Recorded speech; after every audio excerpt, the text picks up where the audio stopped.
peace rather than anger, or joy rather than sorrow. I mean, these are choices we can make. I mean, my story is my story. I mean, I talked about, different things like my mental health issues and hitting rock bottom emotionally and depression and all that kind of stuff. And being faced with the choice of, like, what do I do? Do I stay down here and be a victim and become an SJW, maybe, or do I get back up and say, no, like, I am not going to stay down here and die. Like, we're not going to live like this, and we don't have to.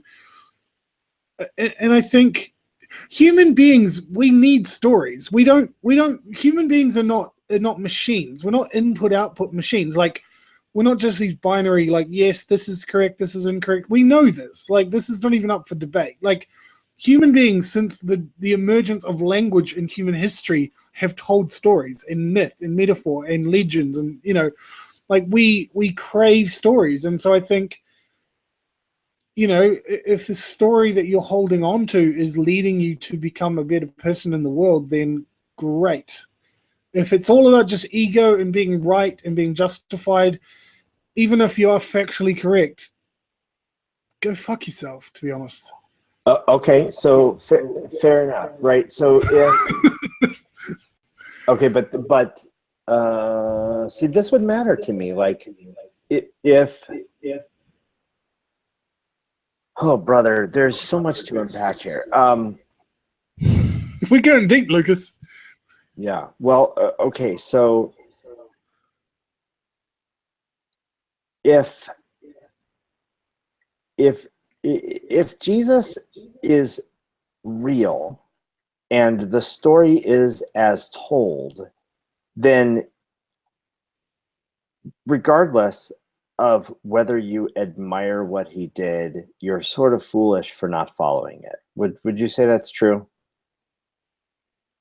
I'm not understanding the distinction you're making him, because to me, admiring him would be following him. What I'm saying is, if the Bible is the book that it is purported to be, the Word of God that tells a story about an actual person / Son of God who came here to actually take our sins on his back and die with them, and actually make a place for us at his right hand next to the Father, whether I thought what he did when he was here was good or not, if that was true, it would be foolish not to follow the doctrine or the teachings of that. Would you agree with that or no? No, because you've painted a world. All of the theology you just espoused, even though we both know you don't believe it either way, everything you just espoused was through a very fundamentalist narrative, like a literal. You basically gave like a very literalistic interpretation of the text. Okay, can I back you up then? If all that we can know about what Jesus did and what God is are the words that are in the Bible and a few fragments of perhaps history, if that's all we can know about the truth of that proposition, how could we otherwise interpret the Bible? Like, see, but again, you're seeing. I mean, the telling word there in what you just said was proposition. You're seeing, like, you're painting the gospel presentation of Christ's death on the cross, etc., as a proposition. Like, it is a philosophical proposition. Sorry? It is a philosophical proposition that I have to accept, right? No. I don't mean religiously accept, I mean philosophically accept. And there's a difference. So this is what I'm trying to understand. Let's say, okay, so here's the question, or here's a scenario. And I do want to hear what you were saying. I'm sorry to cut you off, but I don't want to get too far down the rabbit hole. Let's imagine that I know nothing about God. Nobody knows anything about God or about Jesus. Perfect. And I dig through the desert one day, and I come up with the Bible, and I open it up, and it has this amazing, beautiful. I'm talking about the New Testament but here. Not it has equivalency, dude, because that's not how it happened. I mean, that's not that the Bible was not beamed out of the sky untouched by human hands. The Bible emerged out of history. No, right. Let's just say it was forgotten for a period, and I rediscover it, and no living person has discovered it. Or let's say everybody knows, but I'm from a tribe in South America, and I have like a vague God concept, but I've never heard any kind of details like this. If I can't read the words in the Bible and make sense of them, if I'm reading the sentence that says, I am your God, or I am whatever the first commandment is, if that is not literally true, and in what way could I interpret it? There's so much wrong with what you're saying, because if you stumbled upon the Bible and you had no frame of reference, to read a sentence, I am the Lord your God, you shall have no other gods before me, would mean absolutely nothing to you. You'd have no frame of reference. You would have the word God would mean nothing to you if you just stumbled upon it without any other frame of reference. It would be meaningless. You might as well hit a wok to make the point. What frame of reference do you think I would need to make me? Okay, so in the time, the Bible emerged in real time in history. So in the time when, say, Genesis and the first few books of the Bible emerged, there were surrounding beliefs from people in those places, right? So one of the key ones was Mesopotamia. And so there was a creation mythology that existed already, that creation was born out of two gods essentially fighting to the death, and one god attacked the other one and ripped out of his carcass what we know to be the world. And that was a narrative. That was a story that was told, right? And so you had all of this stuff going on. You had people who believed in the rain god and the sky god and the moon god. You know, like everybody's like, I mean, you see rain come from heaven, the water brings you crops. You go, oh, heaven's upwards. Right? Like all this stuff. Our brains just fill in the gaps, you know. Sure, yeah. And so you had this idea of you know, nobody, like these people who believed in these gods, but they didn't know, what does God want? There was no communication whatsoever. So then you read this, like, I mean, if somebody believed that God told them to do this today in 2017, I would say, please lock this person up immediately. But obviously we have the story of Abraham and Isaac, and God saying to Abraham, kill your son, your only son. And we know the story. We look at it and go, that's horrible. How could God do that? Blah, blah, blah. But because you don't teach kids, say if you're teaching kid math, right? You don't teach them fractions in like division and multiplication on day one, right? Yeah, right. Yeah. So it's a progression. You say, here's what you can handle. Tomorrow we'll do this. The next day we'll do that. You lay it out and you build towards it, and it's a progressive, unfolding thing. So we look at say for example, the story of Abraham being told to kill Isaac. We go, that's barbaric. How could God do that? That's just, but in the context of that time, the idea that God was speaking and saying something specific versus this like, oh, well, we just have to cut ourselves because we don't know how much rain's going to come from heaven to please this God, blah, blah, blah. Like it was just guesswork, basically. So the idea of a deity coming down and saying, this is what I specifically want you to do, in its own way, was actually a move forward from what they had at the time. So, you know, but if you have, so from my very skeptical point of view, I want to say, okay, which is better? Is it better to have a God who says nothing, or a God who says, go get your son and take him to the top of the mountain and prepare to sacrifice him to your Lord? Right. And we know how the story ends, Lucas, and it wasn't about human sacrifice. And the point was to make a point that God does not want human sacrifice. And so Yes, of course. If the option is a God that communicates versus a God that doesn't, I'm sorry, but I'm going to take a communicating God over one that doesn't any day of the week. Because if human beings are going to be, and I think it's pretty clear at this point that human beings tend to be religious by nature. Like, we are believers, whether we admit it or not. We are believers by default. We believe things. Like, yeah, I mean, I rather agree with you. I would tend not to believe in the God that I hear nothing from, and I would probably believe in the God that I heard from. So yes, I really agree with you. Yeah. But so okay, so we've actually digressed a lot because, like, what I'm trying to understand is no. So we got a salty comment here. Kangaroo says Old Testament God is a grade A psycho.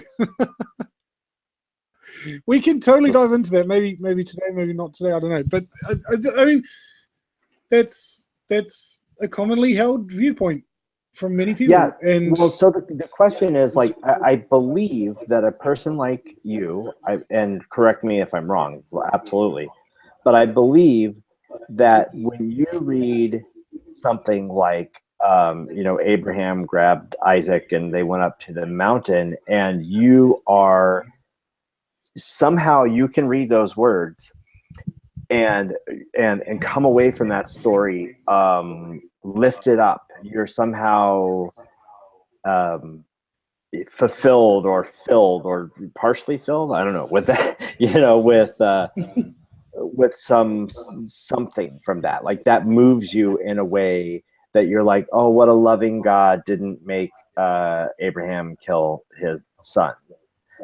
And when I read that, I go, what kind of monster would even ask? Because I know what I would do if that was.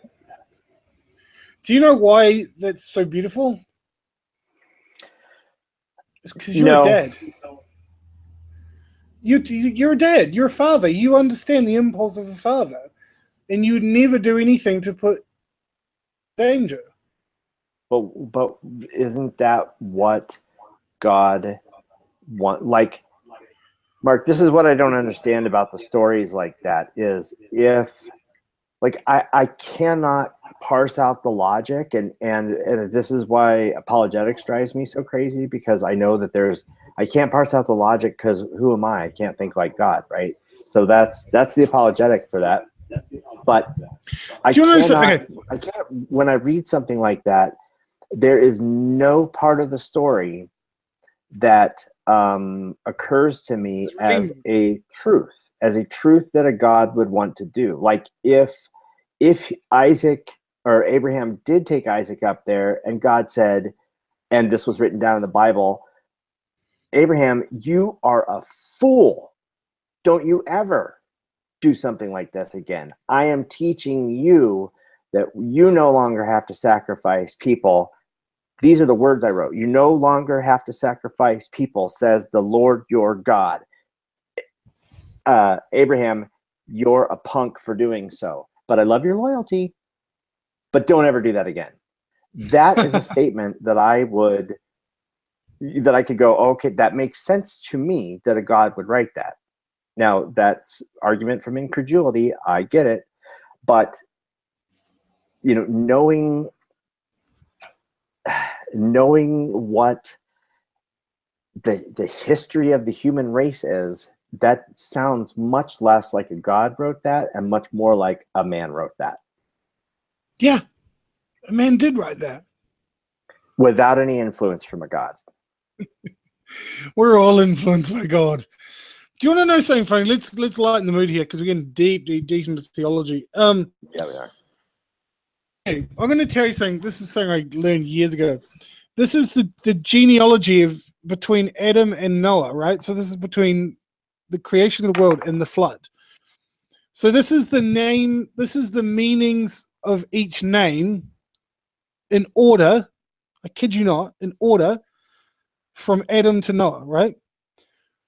So Adam means man, Seth is appointed, Enosh is mortal. I'll read them out and then I'll go through them together as a sentence, okay? So Adam means man, Seth is appointed, Enosh means mortal, Kenan means sorrow, Mahalal means the blessed God, Jared means shall come down. Enoch means teaching. Methuselah means his death shall bring.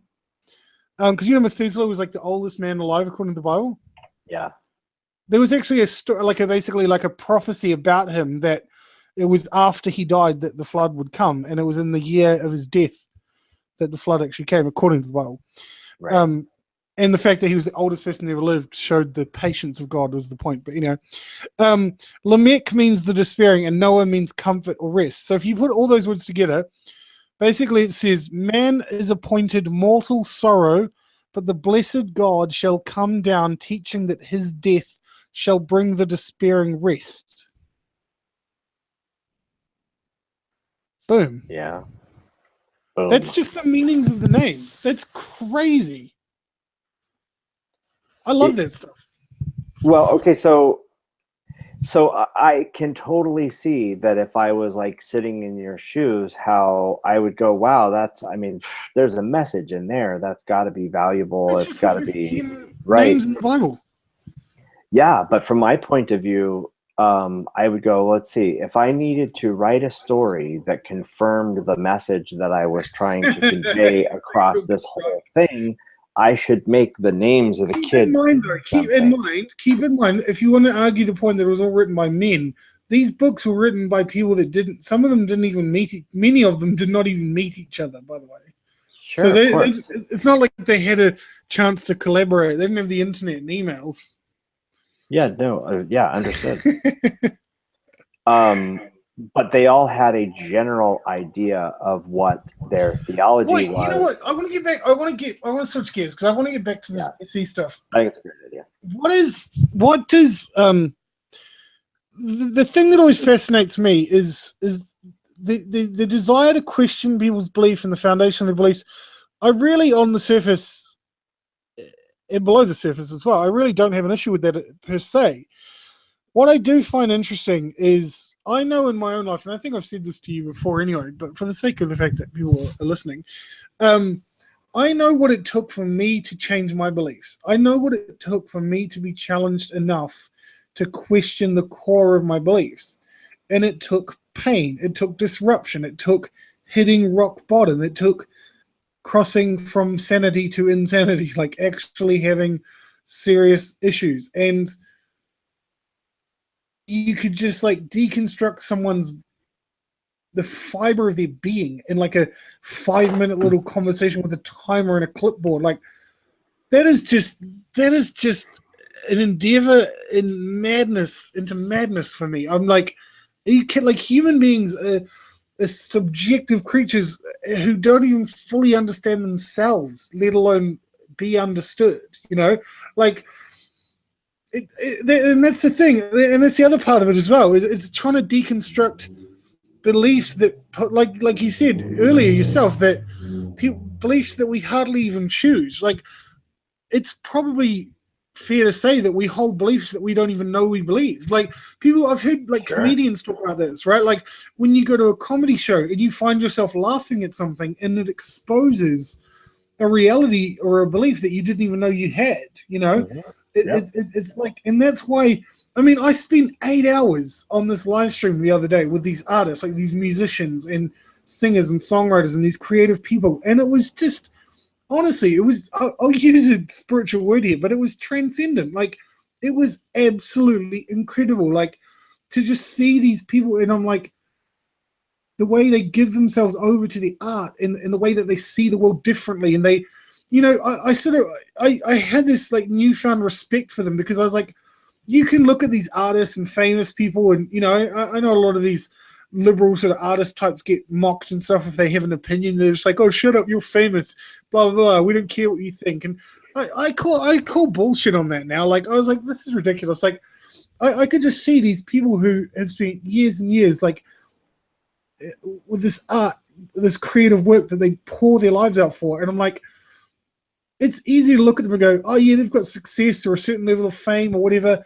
And I'm just like, but this cost you something, is the point, right? I was like, to live in a public way, the way some of them do, like out in public, like that's a cost, man. Like, that's a choice that costs you something. And I honestly found a newfound respect for the man. I'm just like, this is incredible. And it was just such a great, conversation. I mean, like, we'd made a deliberate decision at the beginning of the day that we were not going to get into politics at all. We were just like, I said to Dan, who he's the lead singer of that band called Jars of Clay, like, I said to him, I said, we're just not doing it. I said, we need to have a better conversation here because, frankly, I think the world's sick of it, and we want, like, we need something different here. And I think that's how going back to what I was saying earlier. I know I'm ranting a bit here, and forgive me, but this is where you change the world with better stories. Is my point. You don't change the world with this cold, dead, clinical approach to belief, trying to deconstruct and slice it open.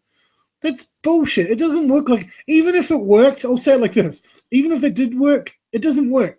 I mean, even if it did work, it doesn't help. Is my point. It doesn't change anything.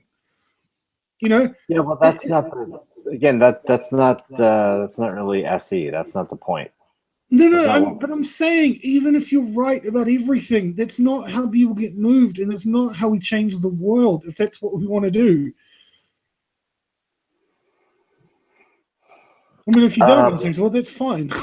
Well, but it is. Like, if you came to understand that, well, I mean, it's like anything. Can I tell you a ghost story? Oh, yes, please.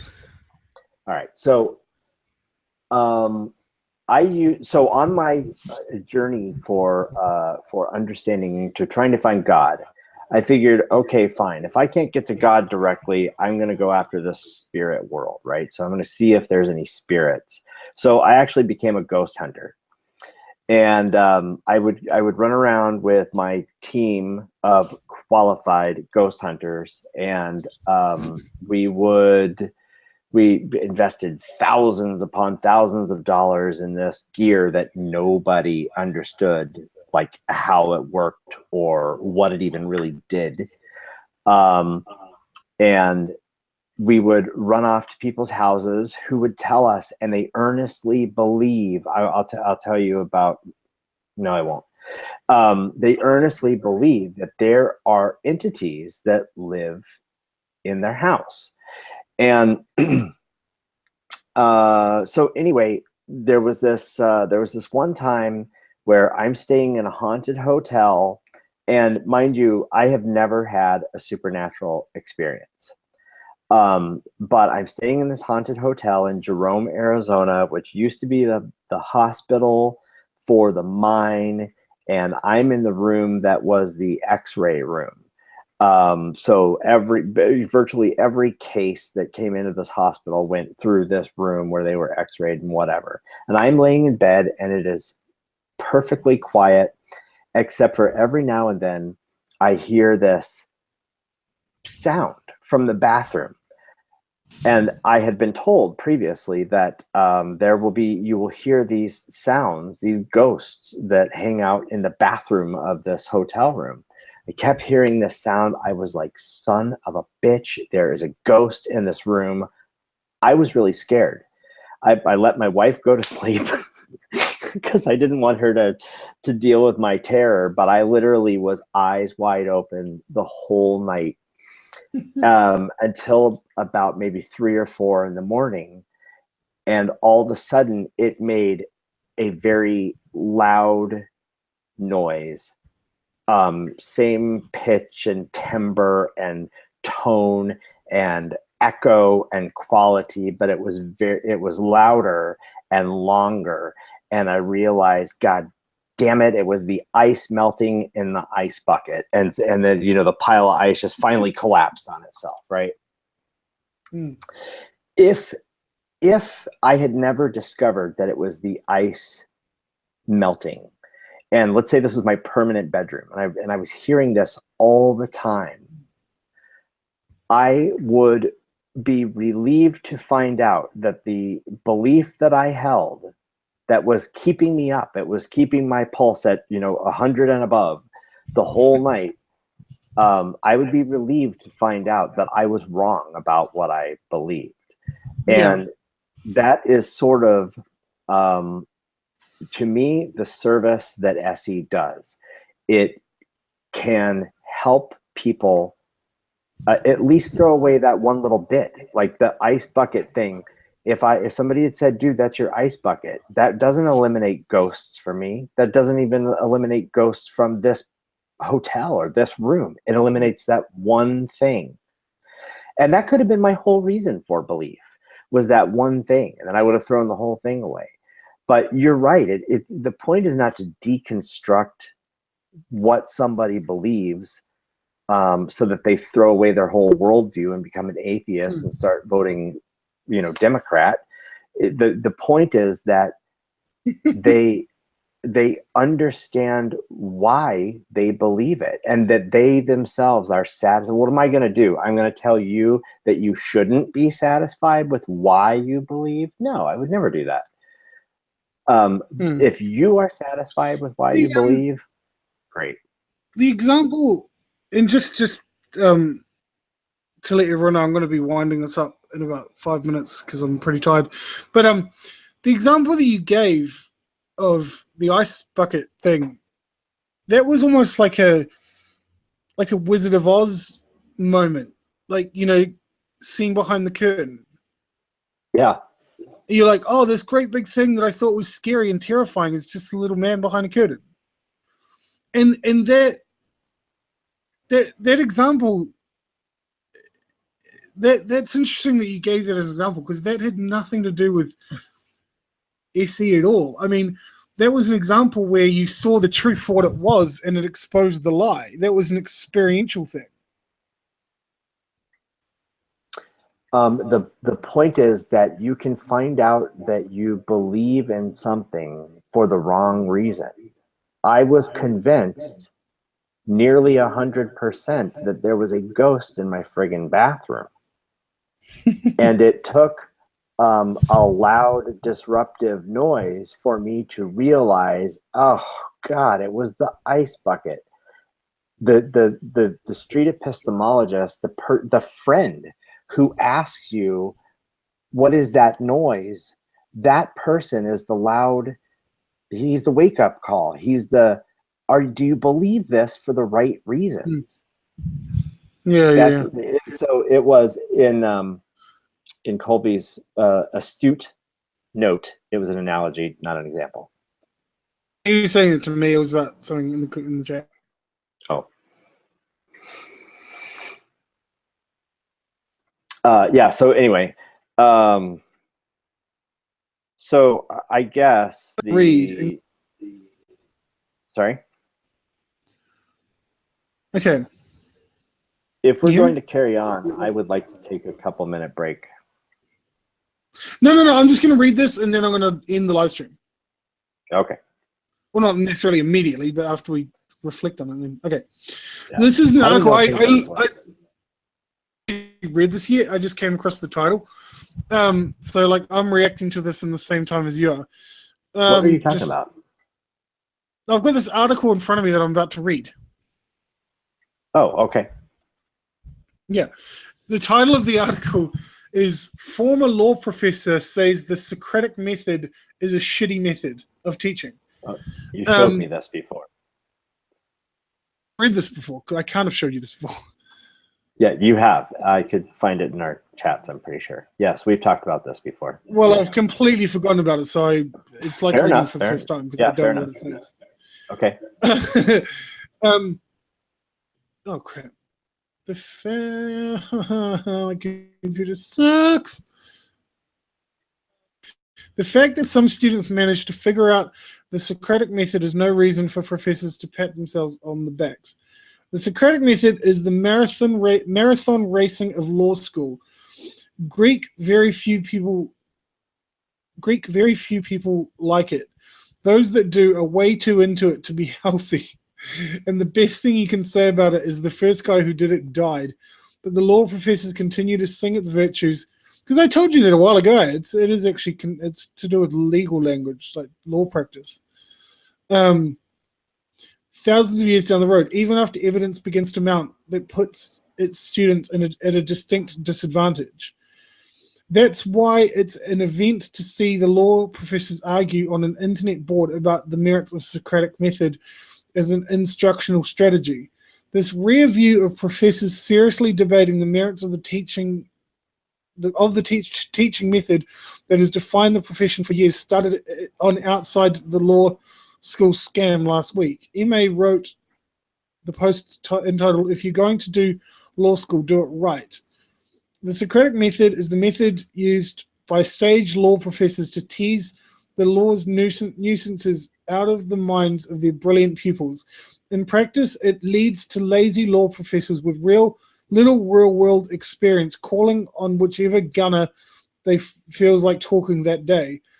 The law school is very different from most educational experiences. Professors enjoy actively hiding the ball from students. The classes consist of meandering discussions that often have no real point and leave students even more confused than before. Casebooks contain cases that take 20 pages to make a point that can be made in a paragraph.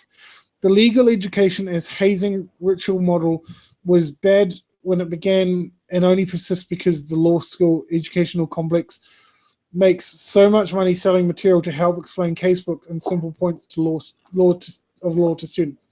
Can I cut you off there for a second, Mark? The story, the article that you're reading is about the Socratic method in education, where you are teaching somebody it's something. The same thing. No, okay. It's not. Hang on a second. The Socratic method is at its core. I mean, yes, Socrates taught in this way, but as I said, not to a classroom. He talked to an individual so that he could respond to the individual and not let the rest of the class just think whatever they think. And so and as a street epistemologist or somebody who's talking or performing the Socratic method, I might be teaching you something with my questions, but again, Socrates didn't give the answer. He let you figure it out. And I suppose that as part of this interaction, these interlocutors would understand and hear what the other person was saying, and then they could, if you were not understanding what I was saying, then I could sort of redirect you around. That doesn't work for a wide audience. So my point is that while I know it says something bad about the Socratic method, and that's very good for you right now, it really doesn't have any parallel with either SE or what we're talking about, because I'm not a teacher. I'm just a guy who asks questions. All right. Well, because it cut into the time and I don't want to keep going, but I will say this. The way in which you are so ever prepared to vehemently defend street epistemology does concern me, and I'm saying this to you as a friend, because you come across like somebody who's drunk the Kool-Aid. And I don't mean to insult you when I say that, but it's just, I don't get the it's like this unquestioning, unwavering confidence in this whole thing. And that was my point at the very beginning of this live stream, was like, you can question everything about SE except for the method itself. And I don't think that's healthy. Are you're talking about, now you're saying your complaint is the fact that it's a conversation? No, my complaint is that I'm seeing somebody that I call my friend be very irrational when needlessly failing to defend something all the time, regardless. Like, you can't handle, it's like you can't handle SE just hanging there for more than 10 seconds.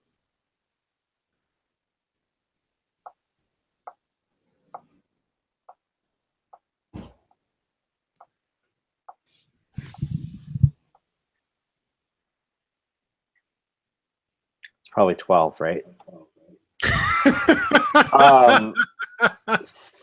But what did you say? Something about I can't handle what about it for more than 10 seconds? I said it's like you can't handle a criticism of SE being hanging in the air for more than 10 seconds.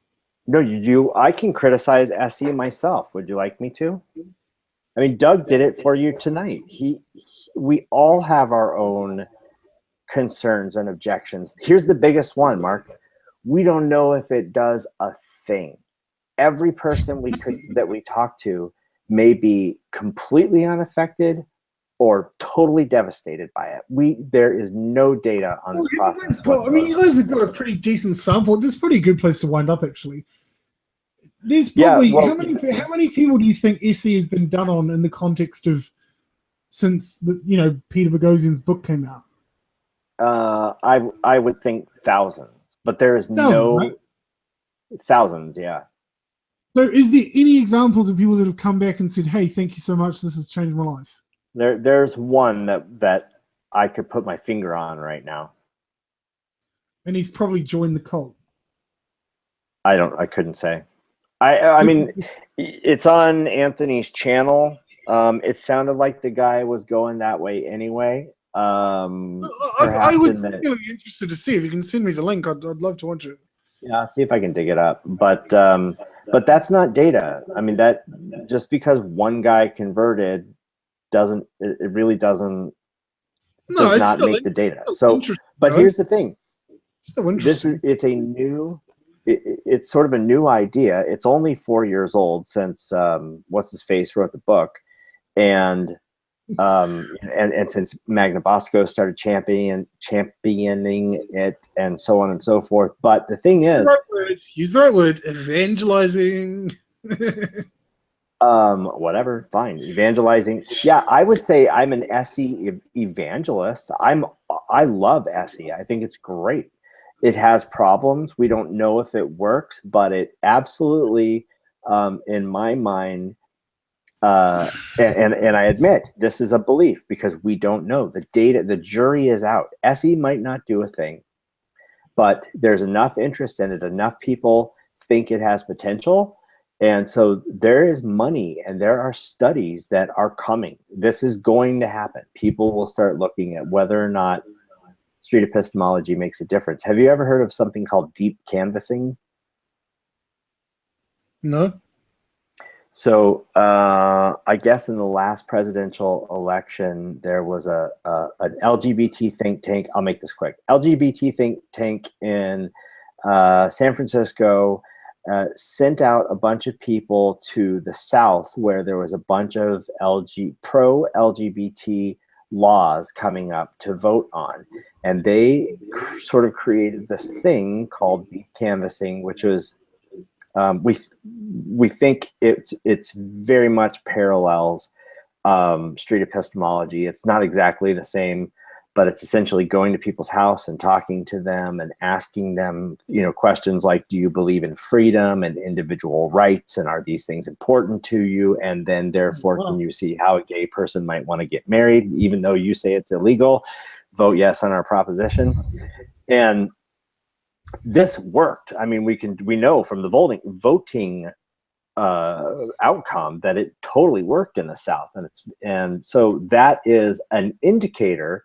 It correlates kind of with what we're doing, but it's not the same. And we don't have that kind of money behind it, but it's coming. Mark my words. We will find out if it works, and we will start tweaking the process, and it'll either work or it'll die. But I will let the data decide that. Yeah. Well, in a strange way, as I said at the beginning of this, in a strange way, I have to take my hat off to you, gentlemen, because you invest time and resources and energy into doing what you do, and that says something to me, and that makes me curious to look more into it, to be honest. So I just want to say thank you to our 5 people watching right now. I'm probably one of them. Thank you to Lucas for being a good sport and taking me in my crazy sense of humor and wackiness. I really enjoyed the conversation, honestly. Yeah, me too. I always do. You're my buddy. Hey, don't be associating yourself too much with me. Good buddy. Well, I mean, you're only my internet friend. I've never seen you before in my whole life. Thank you. All right, take care. Bye, guys.